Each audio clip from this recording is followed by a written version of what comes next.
অনেক দিন ধরে চিকেন টিক্কা মশলা খাওয়ার খুব ইচ্ছা করছিল, তাই বানিয়ে ফেললাম। আমাদের এখানে তন্দুর নেই, তাই পিৎজা ওভেন ব্যবহার করছি। পিৎজা ওভেনের মধ্যে চিকেনগুলোকে চিকেন লেগগুলোকে আমি রোস্ট করার জন্য ভিতরে ঢুকিয়ে দিলাম। উল্টো দিকে আমি টমেটো আর পেঁয়াজ দিয়ে একটা সুন্দর গ্রেভি বানাচ্ছি।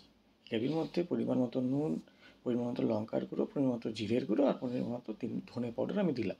কারণ এখানে খুব বেশি মশলা পাওয়া যায় না, তাই আমার কাছে অপশান খুব কম।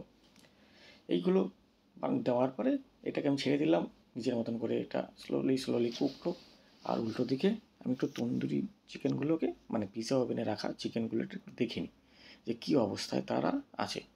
তো ওভেন খুলছি, ওভেন খোলার পর একটু দেখে নিই, বাহ, দেখে তো মনে হচ্ছে কুকড হয়ে গেছে।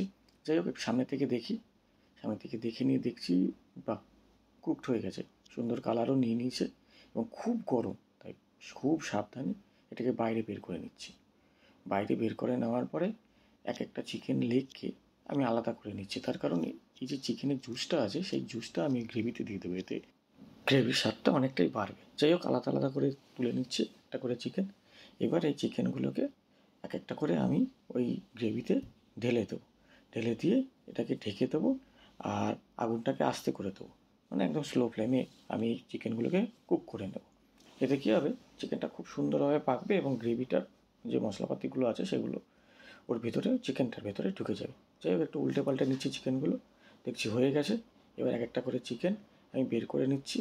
আমাদের চিকেন টিক্কা মশলা রেডি। যদিও চিকেনটা বোনলেস নয়, আমি চিকেন লেগ ব্যবহার করেছি, আস্ত লেগ, কারণ একা খাবো তো, দু একজনকে দিয়ে খাবো, একা খাবো না, তাই আর বোনলেস করিনি, গোটা গোটা খাবো। তো চিকেন লেগের উপরে এবার আমি একটা ধনেপাতা দিয়ে গার্নিশ করে নিলাম। খাবার জন্য রেডি। তোমরাও বন্ধুরা চলে এসো আর জানিও কেমন হয়েছে রেসিপি।